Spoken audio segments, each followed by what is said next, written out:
very brief overview of it. So just recognizing that in order to give you something that is digestible in this amount of time, we're hitting some really key aspects. This is by no means an exhaustive training on intercultural communication. This is a get you started thinking about things. So when we think about and talk about what is intercultural communication, I just want to give you kind of a definition and a working thing that we're going to go from here. So thinking about this, intercultural communication as an approach to relations among members of differing culture groups that focuses on the recognition and respect of cultural differences, seeks the goal of mutual adaptation, leading to biculturalism rather than simple assimilation, and supports the development of intercultural sensitivity on the part of individuals and organizations to enable empathetic understanding and competent coordination of action across cultural differences. So thinking about our goal is seeing, understanding, honoring differences, and then this mutual adaptation, the coming together and the recognizing, how do we recognize that we have different ways of being, and those are just different. One is not better, one is not worse, they're just different. And so how do we recognize that to honor the Imago Dei in individuals, the Imago Dei that is lived out in cultures constructed by individuals, that we should honor those practices. While also finding a way to come together so that we can actually move forward on things and have that, specifically within your context, develop community, develop support and engagement across the board.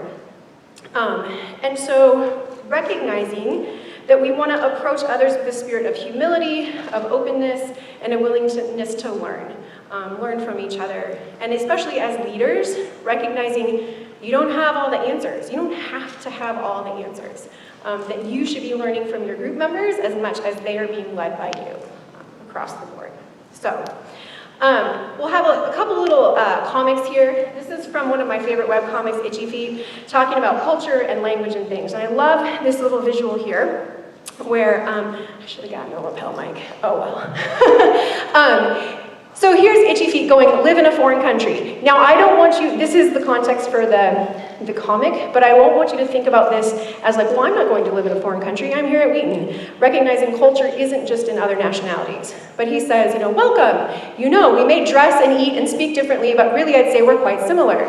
I believe X, Y, and Z, and since deep down we're all the same, I'll assume you do too. And the local says, actually, I believe ABC.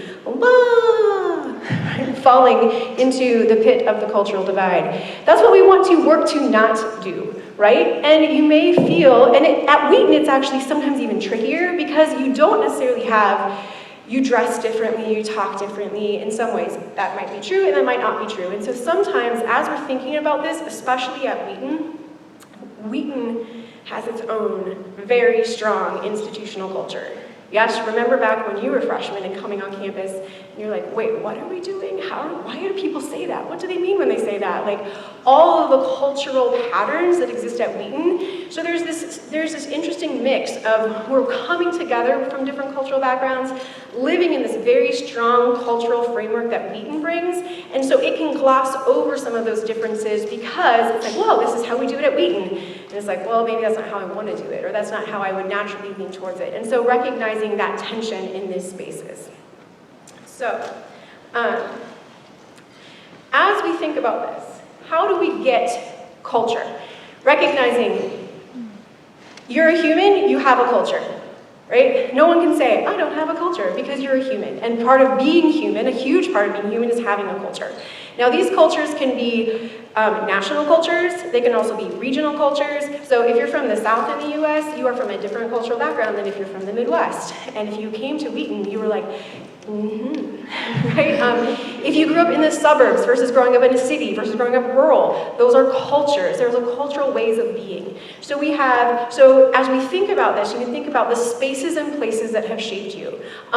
You're all part of discipleship ministries. It itself is creating a culture that they're asking you to buy into, right? So if you're part of hobbies or sports teams, or I did a lot of theater. There's a culture of theater, right? So there are cultural groups and ways of being, not just, oh, well, I'm not from another country, therefore I don't have a different culture, right? So there's lots of different ways that we can go about being in this. And when we think about this, there are these layers, right? Of what we often think of culture is that exterior layer. Oh, what do people wear? What food do they eat? The language they speak, the architecture, the music. And that is part of culture, but that's a very small part of culture. And when we're engaging, especially when you're doing the work in small groups, you're getting at the deeper things, right? So you're getting into these deeper spaces of what do you believe? What do we value? What is most important and how do we live that out in our lives? And those are culturally framed. And when we think about this, we have been acculturated into our different cultures, right? So acculturated means like to learn, to be brought into it. In our infant days, that's by our parents, right? And they teach you, this is how you do things in our space. This is how you become a good member of our culture. And so when you learn those values, you're taught, this is how to be a good member of your culture. But if you are engaging with someone from a different culture who's been taught maybe different ways of being, you use your values to then begin evaluating them. Right? So like, if you don't adhere to my cultural beliefs and expectations, then you're probably not a good person, because this is how to be a good person. And so that's what can cause the misunderstanding and conflict across different spaces. I also want to recognize that when we get to the center here, we have our ultimate allegiance. For us as believers, this is Christ. This is our faith. This is the gospel, our scriptures. But also what I want you to recognize is you don't come to Christ, to the gospel, to the scriptures, devoid of those cultural filters. You come through those filters.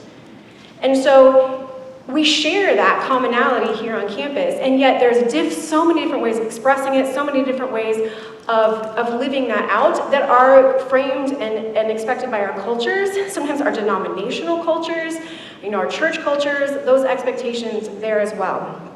An example is like how we think about living out our faith or reading the scriptures.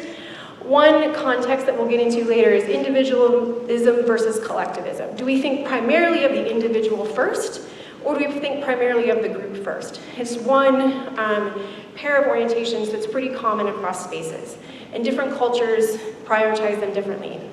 In the US, we're very individualistic, right? And so we come to our faith, to our scriptures, to the gospel in a very individualistic way. And if we read the Bible in English, there's nothing to shake us out of that.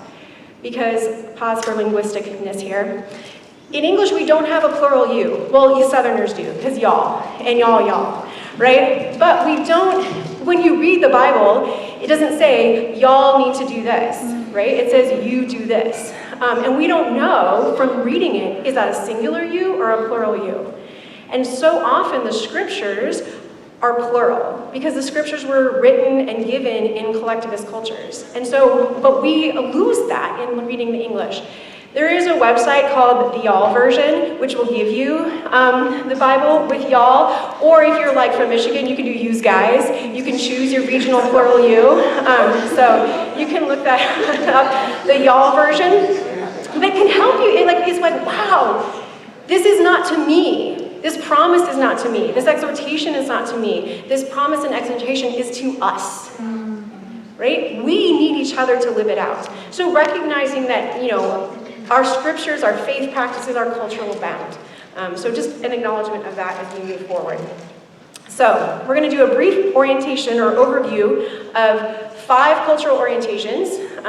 Those in 136, we did 10, which is even not an exhaustive list, so we're doing half of that here. But these are the ones that I felt were most germane to a small group context and might have some of the most, create some of the most misunderstanding or kind of just passing each other in our process. So, some key points to remember as we look at these. Oh, sorry. This first. Some of the ways that our cultures can be different is we can have the same values and similar behaviors, right? So we value this, so maybe we value the group first, and we live that out in the same way. We can also have the same values but differing behaviors, right? We value this, but we show it in a different way. We can also just have different values, and then our behaviors might look the same but come from a different space, or our different values might lead to different behaviors. So one concrete example to that is the concept of respect. it's already up there, sorry. Lost some of the transitions in the switch. So the idea of respect, right? Every culture values respect. Every culture teaches their children to demonstrate respect. So they all share this value, yet there can be completely opposite ways to demonstrate this. One really good example is eye contact. So in the US, you may have heard your parents say, "Look at me when I'm talking to you." You're like, "Yes, ma'am." Right? Eye contact is valuable, is important, it's necessary. It shows I'm listening, I respect you. In some cultures, if you're getting in trouble and you look that adult in the eye, woo boy, that is the most disrespectful thing. It is like defiance to look someone in the eye, right? So you can imagine, I mean, this plays out in classrooms, that's why I use this example. You can imagine an adult from one's perspective and a child from another. You know, hopefully you're not having to like discipline your small group members, but having this difference where one person is trying to communicate respect and the other is feeling defiance, right, or vice versa. And so this is how these misunderstandings can occur across the board. And then also thinking about the difference of like who should be respected automatically, who has to earn respect, how do they earn respect. Those values can be different across cultures. So these are just some examples of how we can value the same things but live them out differently, and even have different values about how to achieve that goal. And none of it is better or worse, none of it is good or bad, it simply is different. And so we want to honor that and like recognize that process there. So some of the key points to be thinking about as we look at the cultural orientations, that they are not exclusive binaries, so it's not like I am fully this or fully that. Similar to like personality traits like introvert, extrovert, you're not like 100% introvert or 100% extrovert, you can fall on a continuum. Similarly with these, right? So they're not a one or the other. They're not necessarily in opposition to each other, but the differences can create some miscommunication and conflict. Cultures, in and of themselves, can have differing orientations in different contexts. So some of the examples I give, home versus work. How on time do you need to be? Well, in a formal setting, you are on time. In a social setting, it's more chill. Whereas other cultures are like, on time, always, always. And other times they're like, it's all chill, right? So you can have cultures that have differing orientations in and of themselves. And also subcultures within cultures. So if you think like, there are some overarching elements of US culture, but there are also lots and lots of subcultures that have differing orientations from each other on these continua. So just because someone is from a certain national culture, for example, doesn't mean that they adhere to those national umbrella ones, because they might have a subculture that kind of preempts some of those. And finally, and I think most important for us, is to think about the fact that each of the elements can be viewed and supported scripturally as a Christian orientation. So oftentimes, because we've been taught, this is what we value as a culture, this is how you are, be a good person by prioritizing this in our culture, and then also being a good person is living out my faith, and so sometimes it gets enmeshed for us. That like, the way to live out my faith and the way to live out my values and my cultures is something that's Christian, right? To be a Christian is to do it this way. Well, in your culture, right? And there are Christian ways, there are biblical ways and unbiblical ways to live out each of these orientations. So it's not as if, which side should be Christian and which side isn't. That's not what we're thinking. It's how do we live out whatever our orientations are in a biblical way? And then for this specific session, how do we think about engaging each other across these differences if we have them?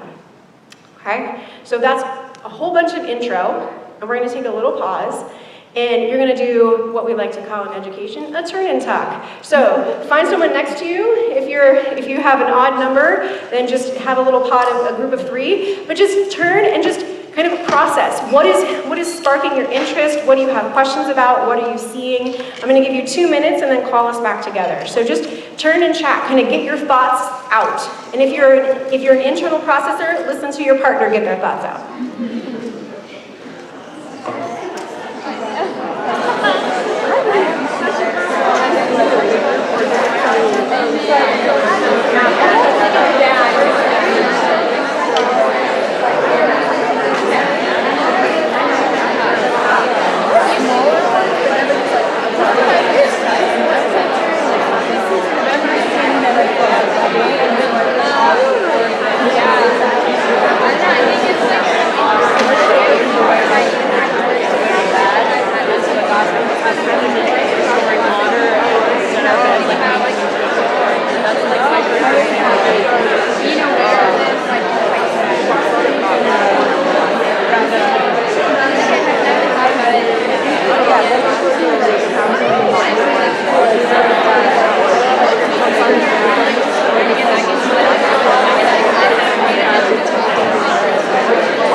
right, 10 seconds and we're going to come back together, so finish your thoughts.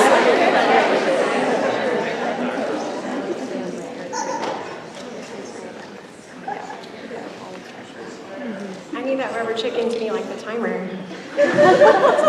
All right, so now we're going to move into thinking through, I'm going to present these different cultural orientations and give you, again, the briefest of summary of what they are. So do not, please, leave this thinking you're like, I now know everything there is to know about being versus, being or doing orientation, right? If you're like, wow, that's fascinating, go do some research. There's so much of this that you can easily access online because these are categories that have been used across sociological research, anthropological research. There's a lot that's out there for you to learn and grow with if you're interested.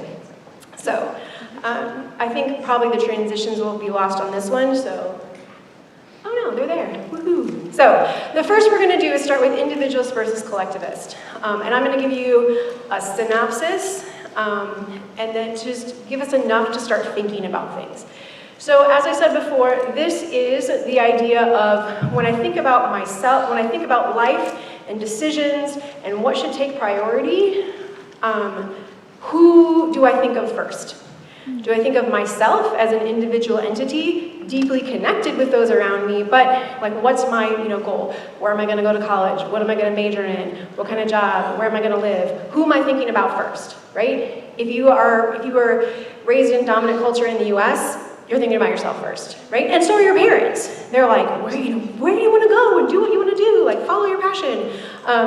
And so versus collectivist is, I think of the group first. And the group can be a variety of things. It can be my immediate family, it can be my extended family, it could be a group of friends, or in like K-12 schools in other countries, it could be the class that I belong to, like the school class that I belong to. So there's different ways of like, who am I defining as the group, and it can depend based on the context that you're in. And so my idea is, okay, well, I need to think of that first. So where am I going to go to college?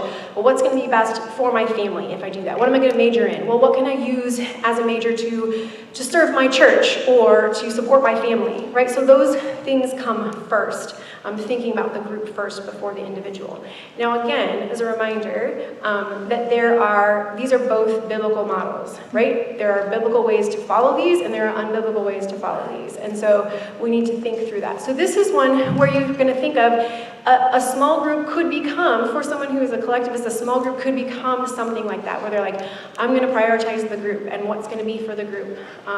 Versus you might have someone who is not like, well, when I can come because I need to take care of myself first and I need to make sure that, right? So there's just different approaches, and the issue comes if the approach isn't the same within the group, right? The mismatch there. The next one I want to think about is being or doing. So this is, how do we focus on our life, and also how do we define our worth?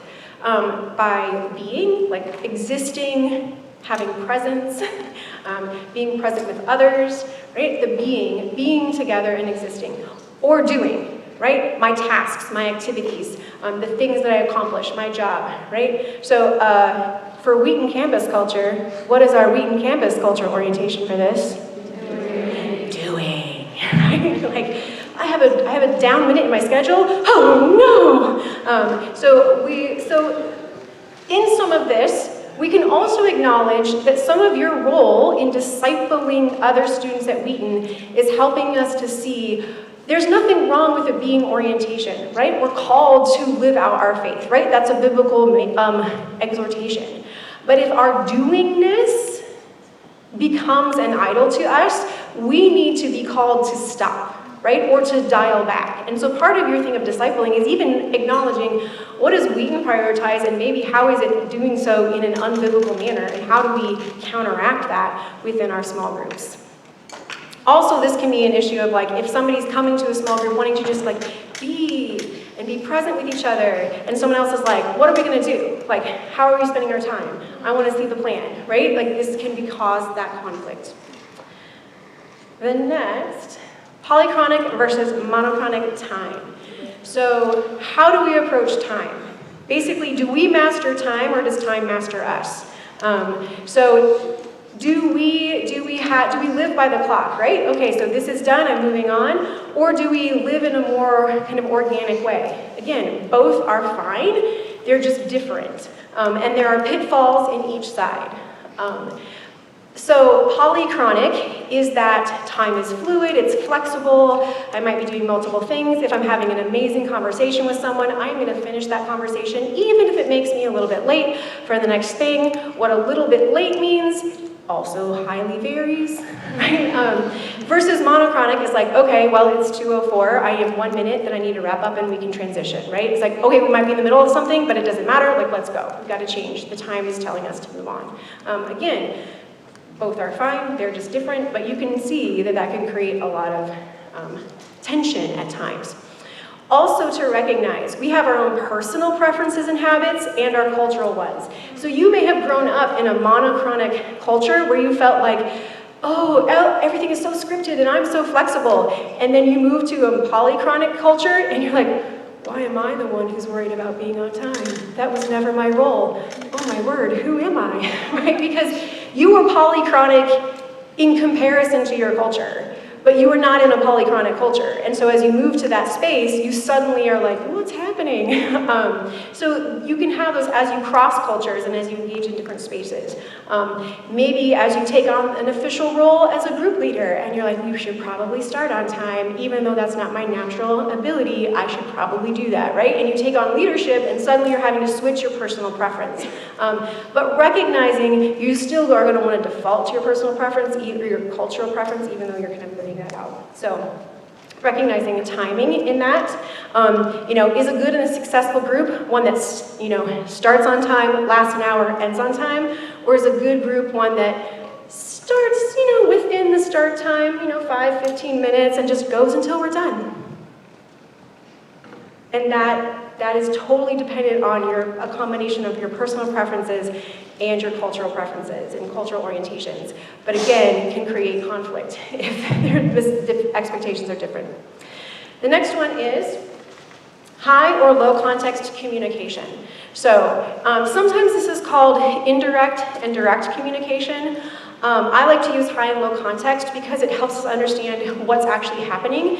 Direct and indirect, especially when we're talking about it in a direct culture, which is the US, we can feel like, well, indirect can feel like, well, that's negative, it can have a negative connotation to it. So high context communication is, we share a lot of similar backgrounds and expectations, and so I assume you know things even if I don't state them obviously, right? We have a high context that we're sharing. And so I'm not going to overtly state things that we both know would be obvious, right? And so there's a lot of kind of talking. You might talk and reference something and the other person realizes its significance and takes on that reference. Whereas someone who's in a low context communication culture, things are stated more clearly, more directly, right? More obviously.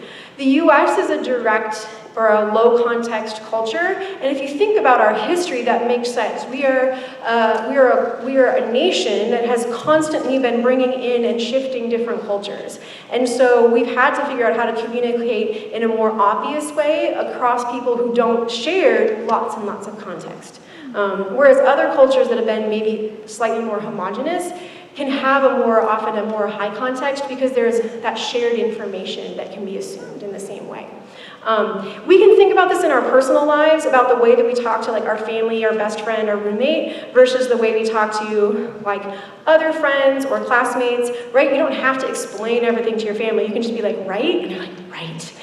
And that's all you need to say because there's all that shared context. So thinking through that. And the final one for our session is affective versus neutral emotional expression. So this is when I am communicating, how much emotion should be communicated in an observable way, right? This has a lot to do, and we're gonna touch a little bit more on this in a later slide, but this has a lot to do with like, you know, how much, i.e. emotional language should I use, what the volume range is, volume options I have at my disposal, gestures, expressions. So, for example, affective means you have a lot of emotional, so you can be very animated, you can have a lot of gestures, you can, you know, maybe the volumes are louder and more increased, you're gonna talk about things and emotions maybe more readily, versus a neutral emotional expression is more closed in, right? So less of that like full embodied communication and more like relying on verbal more exclusively and less openness about emotional communication. So again, these two are just differing ways of communicating. But you can get into the context where like, whoa, that person is just so over the top if they are someone who's an affective communicator, right? They've got gestures and they've got volume and they're like always like, wow, and the other person's like, oh my word. You can feel like, why doesn't this person come in? Like this person isn't even invested. They're just like standing over there doing nothing. This person is like over the top and always hogging up all the space, right? You can have those feelings if you have different styles of communication. The US, we have mixed bag on this. Right? We're kind of in the middle overall, and then there are some spaces and places where we have specifics. So for example, at athletic events, it is highly appropriate to be a highly affective communicator at or about athletic events, right? And so you'll get people who you never see get like amped up, are very amped up there. So we have this mixed bag in the US about things. So I lived in Austria for 5 years. Compared to Austria, we're loud, right? The US is more loud. But then there are also subcultures where other volumes are more appropriate in the US. But in Austria, public communication is very subdued. Now, if you are hanging out at someone's house and you get to know them and you have a friendship, then it's much more animated at that time. But their context, their public communication is very subdued. And if you look at their cultural history and just the political history, it makes a lot of sense as to why that would be the appropriate way of communicating out in public. So we have these histories of our cultural context that create this. So I'm gonna do another 2-minute turn and talk. Just turn and chat. Again, this was like the flyby description of these, but it's something to get you thinking about the fact that there are different categories and that they exist and that they are appropriate orientations for a person to have. So go ahead and turn and chat. What's catching your eye? What do you have experience with? What do you have questions about? If you're stuck, you could be like, where does Wheaton fall on these 5 continua, right? So turn and chat.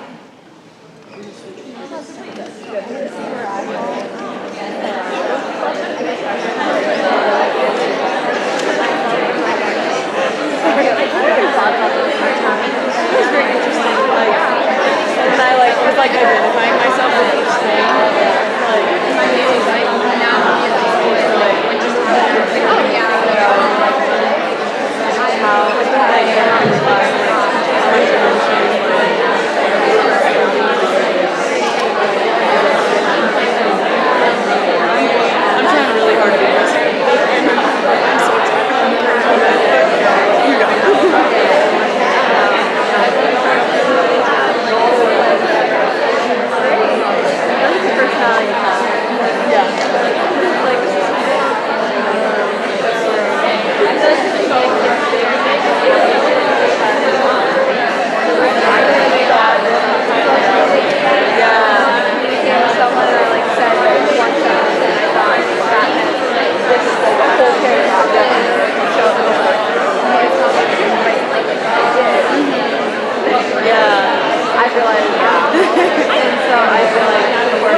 a simple thing.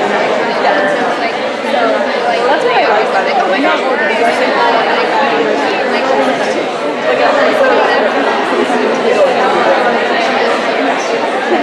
like this makes sense. All right, let's come back together. So, as we use these, the one thing, and this is a line I use in my class a lot, is I say, is using categories, are categories harmful or helpful? And the answer is yes. Right? So categories are harmful when we use them to analyze, box, stereotype, assign them to other people. Right? They are helpful in that, like, if you know these 5 sets, suddenly you have shared language that you can talk about. Right? And even if it's to talk about, to say, like, I don't feel like I fit in either, it's something to talk about, right? It gives that framework and to give some awareness. So some of the things I want us to talk about is how do we think about them wisely? And one thing that we do is thinking about essentializing, right? Which essentializing is boiling down the complexity of cultures to their essential attributes, right? It's similar to stereotyping, but there is a basis of truth behind it, right? So it's like, okay, well, this culture does tend towards being collectivist, or this culture does tend towards being individualistic. But essentializing means, then I just say, it's the same as if we're like, oh, are you an introvert or an extrovert? And you're like, oh, you're an extrovert, and like suddenly that's anything I see about you, right? And that's how I put everything through the lens. And then when you say like, yeah, I just want to go back to my room and chill tonight, you're like, wow, you're an extrovert, right? It's like, well, that's not the only thing you are. Just like these cultures, a culture is that's not the only thing about the culture. And then you lose the nuance because you're saying, oh, well, this culture is an affective communicator. Like, why are you so chill, right? Or this culture is this way. So recognizing we want to have cultural awareness and the awareness that, that there are differences. Someone coming from the South in the US is going to be coming with different cultural orientations or different spaces on the continuum than someone from the Midwest. So we need to be aware of that, but not just essentialize it.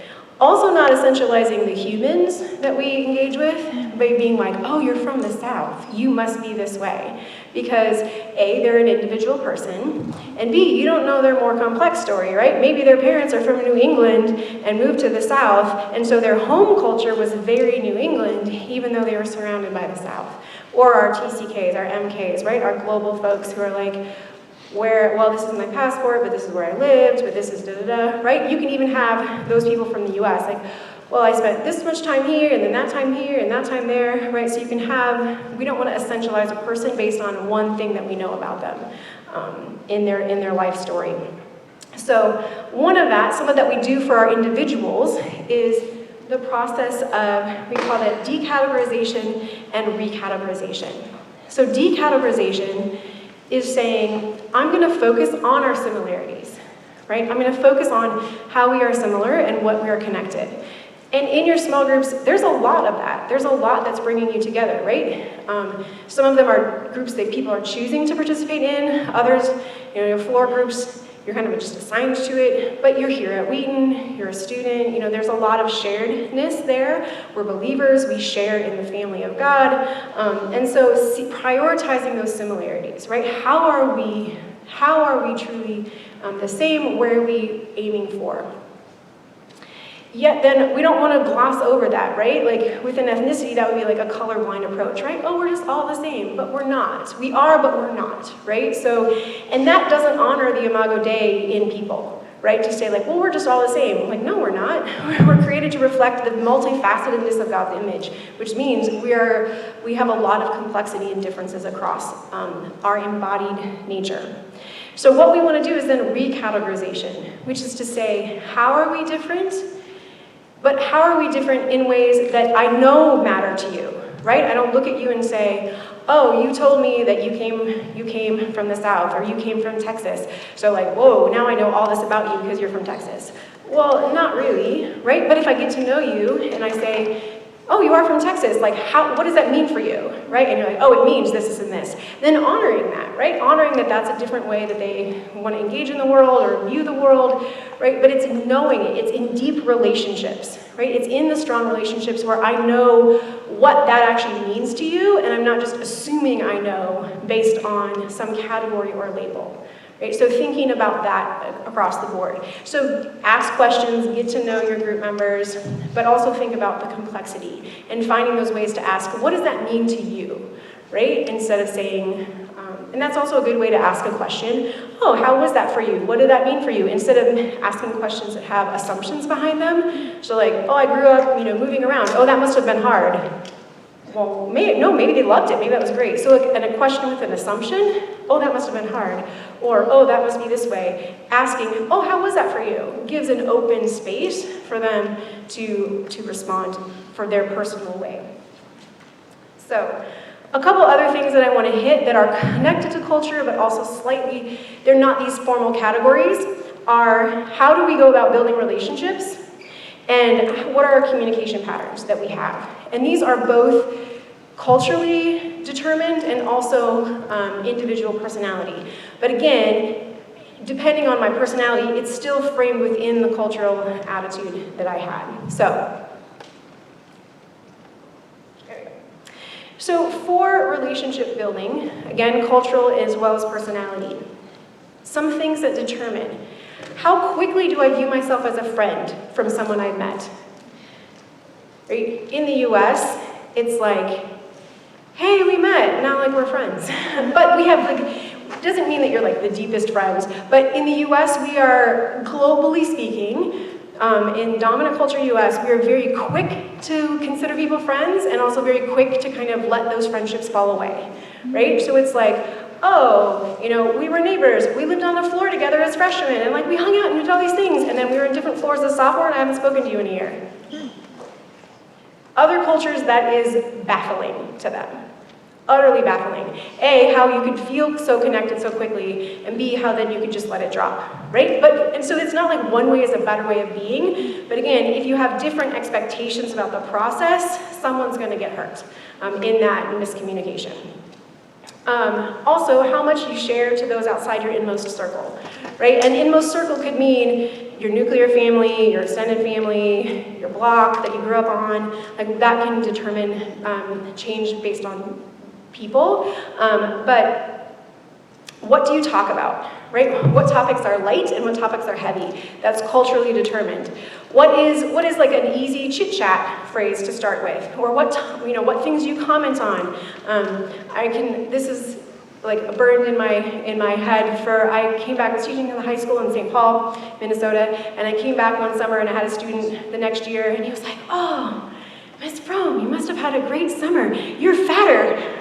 I was like, thank you, Stephen. I did. Also, in the United States, it's not polite to comment on someone's weight. He was like giving me the biggest compliment he felt he could. Right? And I knew to receive it that way because I was aware of like that was a cultural way of engaging for him.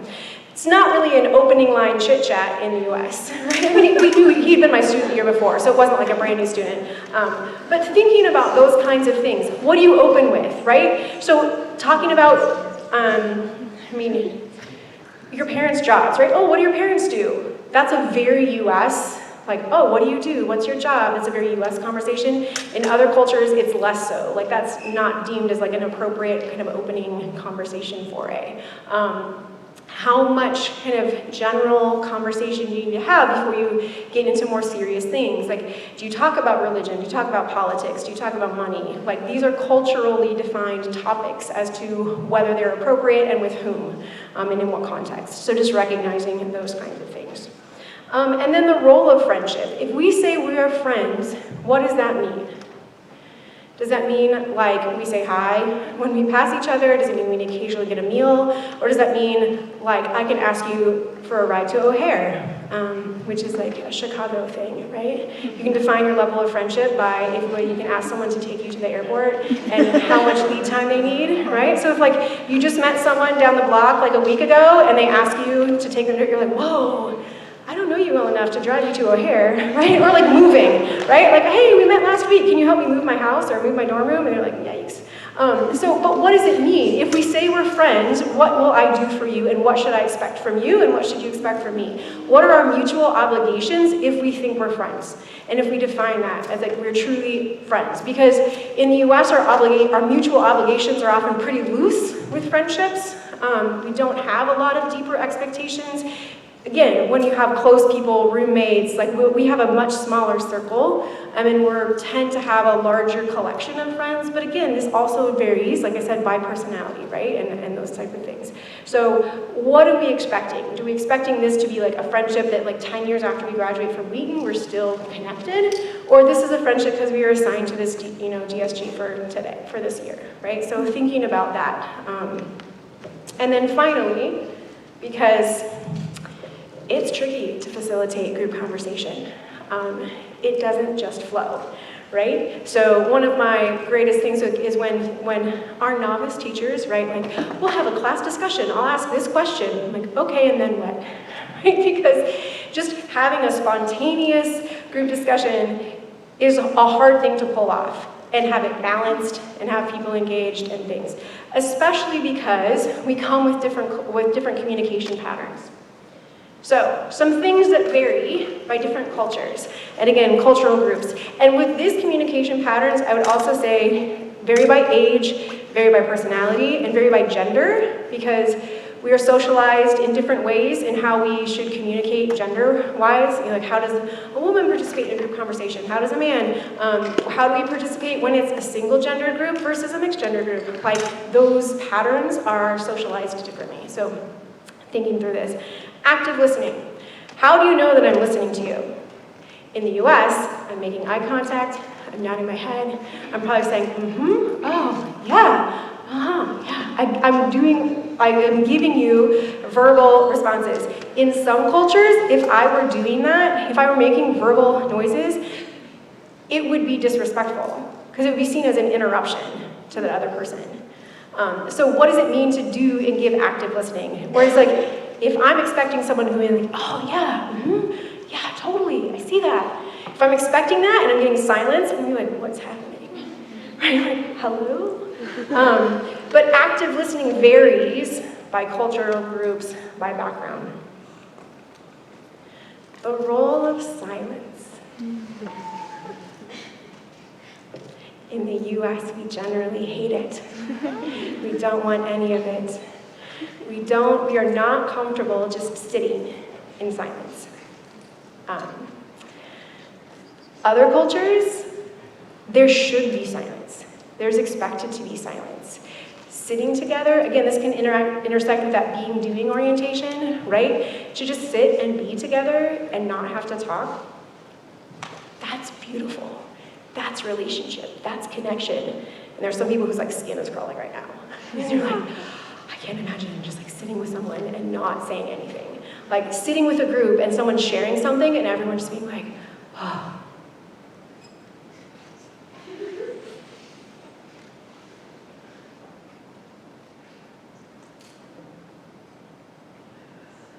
And just letting it be, right? If someone is having a hard time and they share, no, we want to jump in with affirmations and different things, but like, maybe you just need to be. But again, you don't have to, like these are just different patterns of being, but if the people in your group are expecting different responses, that's where it can be hard. Like, was anyone really listening to me? They just all jumped in and started talking right after I was done. Like, did they really understand the depth of what I was communicating? So some of those types of things. Volume, right? Does loudness equal aggression? Does loudness equal anger? Does loudness equal excitement? Does quietness equal like a lack of investment? Does quietness mean creating more connection and intimacy. Like, these different things vary by context and by culture, by faith. This is a strong one that's also influenced often by family culture, what family cultures expect, and across the board there. So what's an appropriate volume, and in what context and in what spaces? Gestures. So again, if I'm like super animated and I'm really getting into a space, and also maybe, I like to sit a little closer and I'm just like gesturing, does that equal aggression and energy? Like, how is someone reading that, or the lack thereof, right? So again, people coming from differing orientations, differing perceptions, can feel like someone is or is not invested based on what they expect as far as gestures go.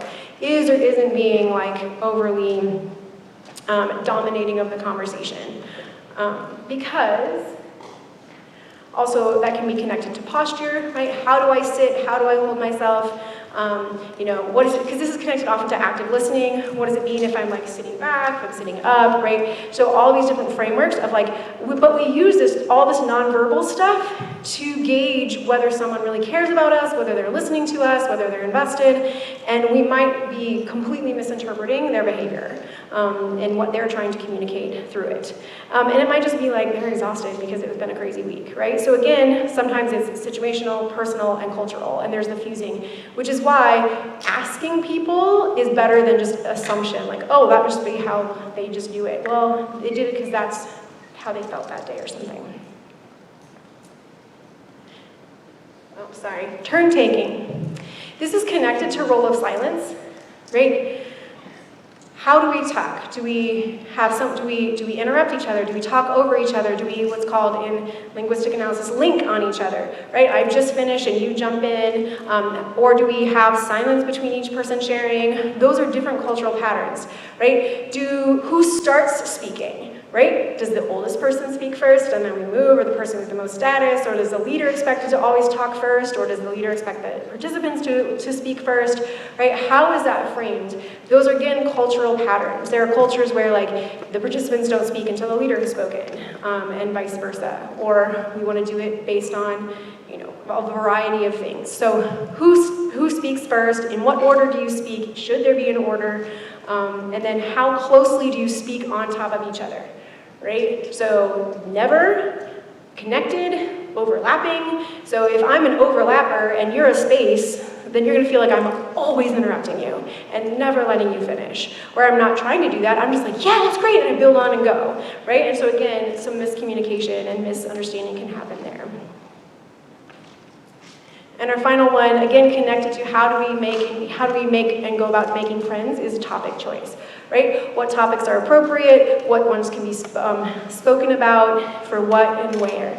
So specifically with topic choice, and I know some of your groups are focused around specific topics, and so that one is a little easier in that you're kind of all agreeing to this, but there can be you can do some like kind of guideline setting across the board, right? Like how do we want to go about doing this group thing, right? Like, are we open to talking about whatever? Do we want to talk about this type of thing? What would be your goal? What do you want to look at? And like, how do we want to go about sharing? Should we like all take turns? Like, have you ever been in a group where there's like the talking stick or the talking rubber chicken or something? Whoever's holding it gets to talk and everyone else has to listen in order to like share space and time, right? You can ask your group, do you want to do something like that? Do you just want to have it be more organic? But recognizing when you say organic, are you paying attention to the patterns? Who's talking, who's not talking, and do they want to be talking more or not? There might be fine just like listening. So thinking through some of those things about the ways in which we go about having conversations are also determined by culture, by gender, by personality, and also this is the most one by our current circumstances, right? I'm exhausted, I'm hungry, and so I'm gonna maybe act and present in a different way than others. So again, 2-minute turn and chat over these kind of friendship, relationship. Ooh, sorry, one thing I forgot to say. Back on thinking about relationships, and I won't go back because of all the changes. One of the things is also, how do we go about becoming friends? I remember having a conversation with an Austrian friend who had spent a year in the US, and I was like, well, yeah, in the US, like, we don't invite you straight to our home, we invite you to a neutral location, we invite you to like a coffee shop or out for dinner because that's more neutral, and so it feels like it's more caring to you than inviting you directly into our home. And she was like, what? Because for Austrians, if they want to become friends with you, they invite you to their home for dinner, which is assumed will last like 5 hours. So she was like, if I had known that before I went to the US, it would have been such a different year for me. She's like, I didn't think anyone wanted to be my friend. They would only invite me to these other spaces.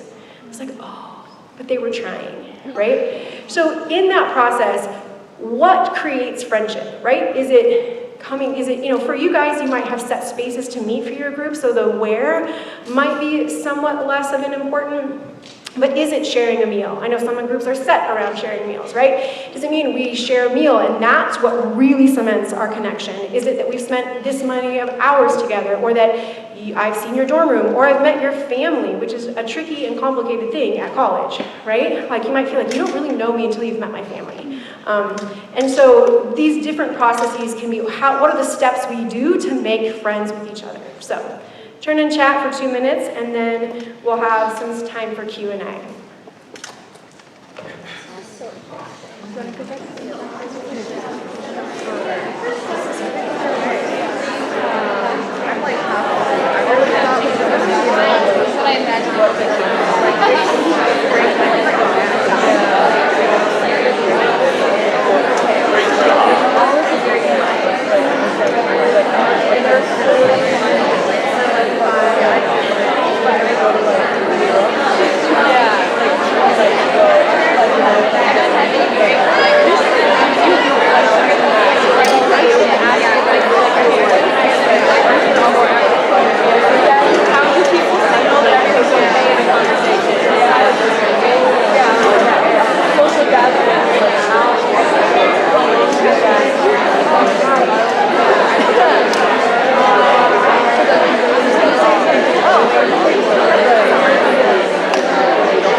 Questions. We're going to do some broad Q&A, and then we have until 3, it's 2:37 right now.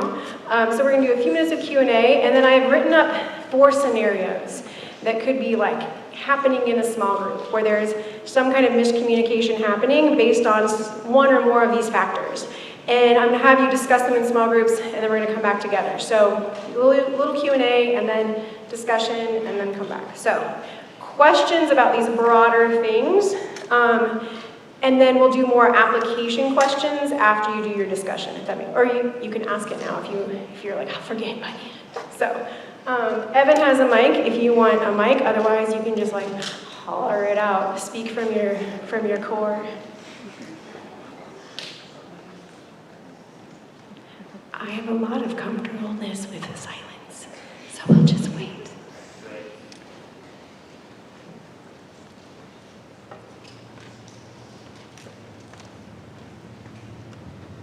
So if you were entering a new culture, what would be your go-to first question to ask, like best first thing to clarify?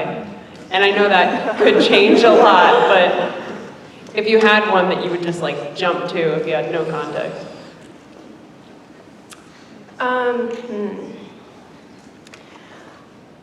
So if you were asking like someone from that culture, you mean? Like what should I know in order to fit in? Would it be about volume or something about communication style? Or? I think just even asking that question. Okay. and seeing what they come up with. Like, what would be, what would be like 3 important things to know as I interact here, like I should be aware of, right? Because it might be something you haven't even thought about, but also the tricky thing is that if someone who was from that culture but had experience with the culture you're coming from could really speak into it well, because they'd be like, oh, right, so like, in Vienna, right, so we had several Austrian staff who were familiar with Americans, so if I had asked them as someone from the US, like, what should I be aware of? They would know what tendencies US folks have that are offensive in Austria, but if I just asked an Austrian who never really engaged with someone from the US, they might be like, I'm not really sure, because they the intersection of the 2 cultures together, but you could just even say, like, what's the most polite way to meet and engage someone? And so asking that, like, how do I be polite? They can be like, yeah, do you shake hands? Do you greet? How do you do that? Like, so, I mean, those are some practices that they might talk about, but which would get you to the practices, but not the underlying, that takes longer to know, but why do we do this? Which, if you haven't ever left your culture, you might not even know, right? Like, I don't, it's how everyone does it, right? You're like, no, it's very, so.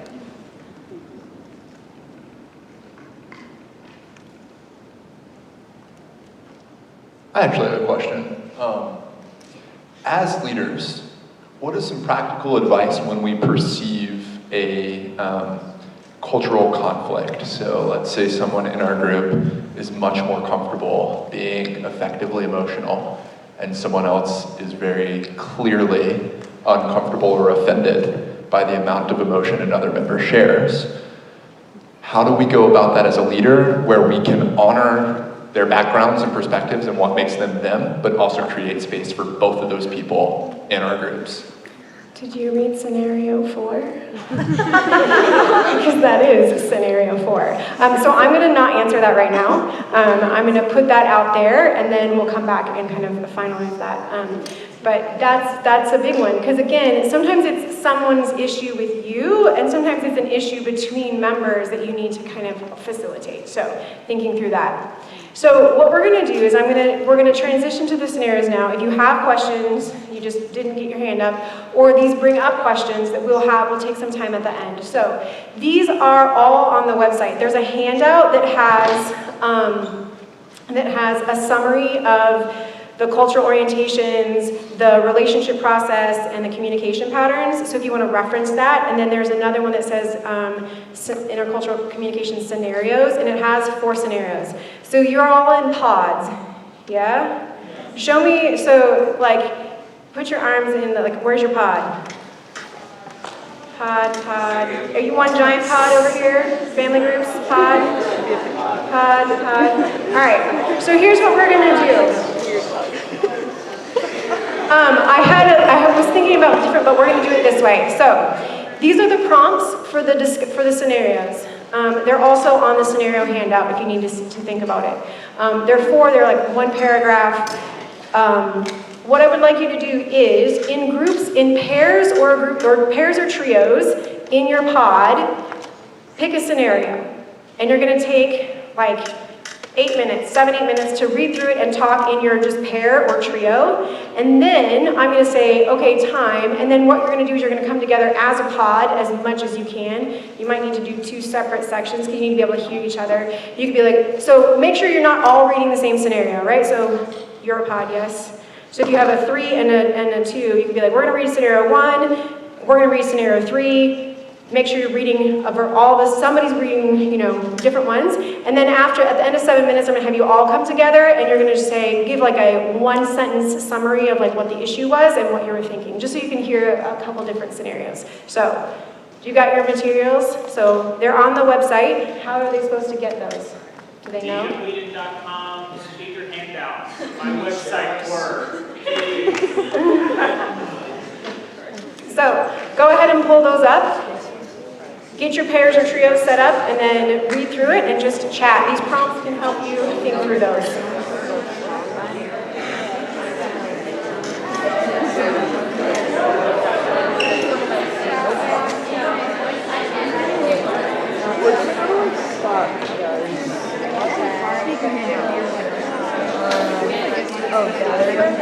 Go to our spot.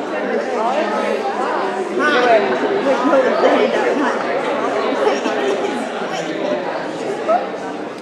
go. Oh, right there. I like scrolled past it. Wait, which ones are y'all taking? We're gonna take number. What's that in tricky? We'll take number 3. Okay. Yes, we're just taking that. Do you guys want to do more? Okay, cool. Okay, you want to read it silently?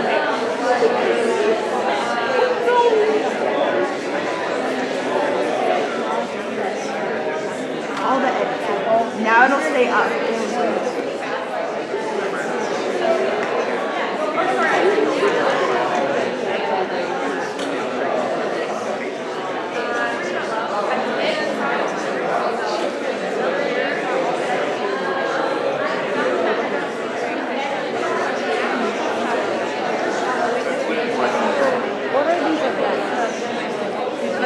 Okay, so let's put it in like a context of DSP.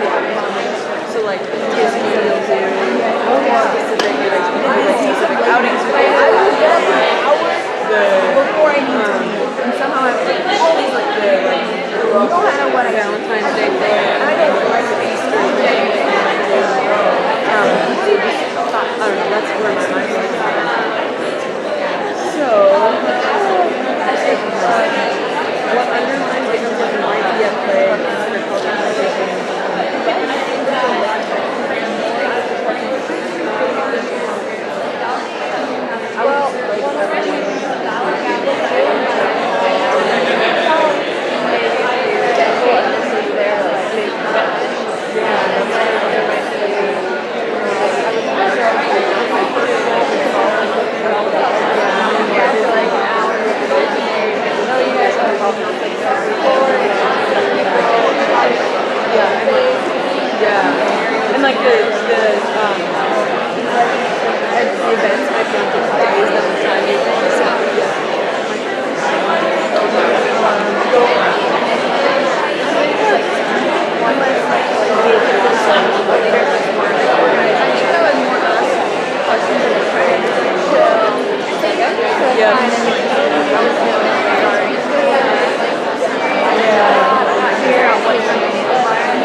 we're actually just going to come back together, all together, and I'm gonna ask for some volunteers. If there's, so is there a group or pair or trio that did scenario 1 that would be interested in sharing out? We got some back there. Evan, can you take the mic? So you can give us a 1-sentence, what's the issue in scenario 1, and what were some of your thoughts on it, or questions you have? I mean, what's the issue is not really the question we asked in the sense like we weren't going to be able to distill it to a 1 sentence, but we figured that obviously it revolves around different conceptions of time and what it means to then say, oh, I'm going to show up to this. Yeah, so basically the scenario is a leader keeps asking someone like, oh, are you coming to group? And they're like, yeah, they seem really excited, and they nod, yes, but then they never show up. And so, yeah, so conceptions of time. I'd also say that it's one that deals with high and low context communication. Is it respectful to tell someone no to their face, or is that actually disrespectful? And so you're just going to be like, but like they should know you don't mean it. And then that's a communication pattern. So it could be that. Obviously, these are all like, what might be at play? So what were some of your thoughts about what the leader should do? I think it's, and I've done this before in the sense where you go to the person outside of the group context and ask, and purely in a very neutral tone, in the sense like, yeah, hey, I noticed you haven't really shown up to the meetings, and like, don't necessarily say like, you should, why aren't you doing it? Like, don't make it a big, like, you have failed moment, just, it's purely an inquiry. Because until you know, you can't really assign a value to it, to the action for your emotions. And they're not doing it to scorn you anyway, so you should leave your anger out of it. We both decided, I think the best way to approach scenario 1 is to never let it get that far in the first place, in the sense that if someone hasn't been showing up to your meetings for a month, you probably should know why they aren't showing up by the time it's gotten that far. Yeah, so I like how you're saying like the open inquiry, finding a way to do an open inquiry. And sometimes it could be even something neutral, where like giving them a space to answer that maybe isn't directly to you. If you feel like, I'm not scary, but like I tell this to my like teacher candidates all the time, like, why don't they come to me? I'm not scary. I'm like, you are. You're the teacher. You're scary. Like, it might not that they are, but that like sometimes just someone doesn't want to come and say something to you because of the role you're inhabiting. It's not necessarily you as a human. It's like as an individual, it's you in the role. So maybe finding like a neutral way to ask them that's not you asking, or it's you asking in writing so that they can say something that's not to your face. So finding some of those creative ways to ask too. All right, how about scenario 2? A group who wants to offer their thoughts. There you go. Our education major is showing it up. Sorry to disappoint, I'm not an education major anymore. That's right. It's okay. I don't take it personally. If you are not called to education, don't stay with us, because we want everybody to flourish. We still love you anyways. But, so scenario 2 is the one in which a member comes to the leader and is frustrated about the number of events that are being done, expresses that they just want to get to know the people in the group. And we were kind of discussing how, firstly, the leader should take it necessarily personally, because it's not kind of them attacking the leader or saying that it's the leader's fault for these expectations. And also to try to find a neutral ground of trying to bridge cultural expectations, in which maybe having these great events that are being planned, but also having time just to get to know the members of the group. Maybe even start a group with like 2 or 3 sessions in which it's just getting to know other members before jumping right into curriculum or other events that are planned. Yeah, again, do we just want to come and be together, or are we like signing up to do a bunch of stuff together? And how do you actually get to know each other? By doing things together, or simply by like being in an organic way? And like that can be a differing expectation there. So I like that, finding that balance of, especially if you have group members who are like, I love it, we should do more, and someone's like, why are we doing all of this, right? And trying to navigate those dual expectations. All right, scenario 3. Anybody? We have one in front down here.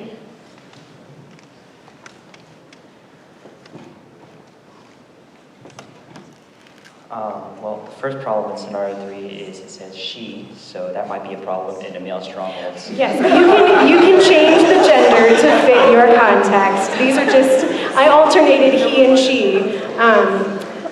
But yes, so yes, you can change the gender to fit your context. So, but yeah, scenario 3 is someone who comes regularly, but they're almost always late. And when they come, they just sit and they don't talk much, they don't share much, they just more like take in. And so the leader is wondering if this person is actually invested. So go for it. So yeah, in one sentence, it seems to be the problem here is the participant is verbally expressing after being confronted that they enjoy and value the group, and yet action-wise, none of the things I would usually associate with valuing the group is being expressed. I think what's interesting about this scenario, it's pretty complex because there's multiple problems going on there, but like that seems the common thread is like the action versus the words. And so I think this would be really difficult, honestly, because like this scenario is either like don't do anything or like be confrontational and be like, hey, you say this, I don't feel that. So finding the middle ground between like, hey, like I really like that you love this group, I want to affirm that, but like here's some things. I don't know. It's difficult because it's hard to make suggestions, but also like affirm that you at least try to believe what they're saying. Yeah, and I think, so the leader does go and ask the person, like, you're always late and you're not really talking a lot, like, actually the leader does an open inquiry. How's group going for you? And the person is like, I love it, it's so great. So I think this also, the response depends on what type of group you're in. Because like you're in, as you said, strongholds group, so like that's a very different type of group because you are electing to be there, it has a focus, like a very concrete focus versus like a floor DSG, which is like, hey, you're part of this, and they're like, oh, okay. So even your context is going to have, whether someone has elected this or it's part of just like the package, is going to have a different response, right? And so like if you're joining this group, I would say making group expectations clear, because we want this to be a safe space to have these discussions, to engage in these deeper topics. We really want you to be on time so that you can hear what someone else has said, so you're not like asking about it later or repeating something. Like we really need to all be here on time so that we can honor that space to share. And also other people are being vulnerable and sharing, and so it would be like reciprocity is important in that process. So again, saying this is our group shared expectations, not like this is the better way to be and this is a bad way to be and a good way to be, but this is our group expectations. That can be helped to say like we all want to agree to this. And so if it's a chosen group, and especially those topic focused groups, I think that can be a really great way to approach it. For some of the more general groups, it's a little harder, right? Because you can't say like, we all signed up for this, so you need to be here, because they didn't technically sign up for it. So just talking about like, you know, you're not going to say like, well, you have to share, and you have to share in this way. So recognizing that someone could come and just receive, and also if that's what's happening in the first month, it might change. They might just need a longer lead-in to feel comfortable to start to share. So just affirm their presence. Do you want to add to that? I was just going to say that I think the core DSGs do sign up. Okay. I'm not totally sure how these all run. It's amazing how much separation there is between the academic and the student development, but yes, but yeah. So thinking through that, like what, is it going to hurt other people if this person isn't verbally sharing all the time? What dynamic might be doing? And then you might ask them, like, would there be ways in which it would be helpful? Maybe they're just waiting for some time for silence to jump in, and there isn't ever enough silence for them to feel comfortable sharing, because everyone's kind of like jumping in on it over each other, and so they're like, I don't want to be rude. All right, final scenario 4, which Evan already previewed, is a student comes and says, this other person is always really aggressive and angry, and I'm really tired of it, and like, I'm gonna stop coming unless you deal with it. And the leader's like, whoa, I don't read that person that way. Sure, they're animated, sure, they like have a lot of gestures, but like, they don't seem angry. Anybody wanna share your thoughts on scenario 4? Anybody do that? Yep, down from here. So we talked about how this is kind of a different expectation of effective communication and what that's communicating, and so something we talked about is maybe just like acting as a mediator, sitting them both down and being like, okay, how does this make you feel? Validate those feelings in the person's complaining, and then ask the person what they're intending by what it is that they're doing, so they can both mutually understand what one means and how one feels when it happens, so then they can reach a conclusion on how to go forward from there. Yeah, so I think you said like kind of bringing them together as a mediator, if you didn't hear that in the back. And I would say this would also depend on the time of the year. Like, would it be better to just sit down one-on-one with each of them, or actually bring them together? But like having and just saying, you know, some of us, me personally, who are verbal processors and can get more loud and have more gestures, like in our youth are not as aware of how we're perceived by others. And so being like, hey, I love how engaged you are, so affirming their way of being, but just saying like, sometimes in our group, like, you know, like I say in my classroom, we want everyone to stretch themselves. Some people to stretch is to put yourself forward, and some people to stretch is to take yourself back, right? Like, so just say like, I love how energetic and I love how engaged you are. It can sometimes be read as like, over, you know, animated and aggression. So like, I know you're not intending that. So like, but just, you know, an awareness of that. And I would say maybe having those conversations individually, because the animated person does not know that this other person is having an issue. And so you don't want to necessarily create an issue. I would say addressing it individually first. But again, it depends on what time of the year it is, how well do you know each of these people. But these are obviously very brief scenarios, very kind of snippets. But this is just a way to start to think about like, oh, we always ask, not just what are you doing, but what's motivating that, right? So like always not just judging the behaviors, but asking what's going on underneath, and there might be a lot of other things at play. And so as leaders, taking that time to take that step back and ask, what's at play underneath, and how can I engage and learn that as I move forward with my students? So, thank you so much for your time, and blessings on you.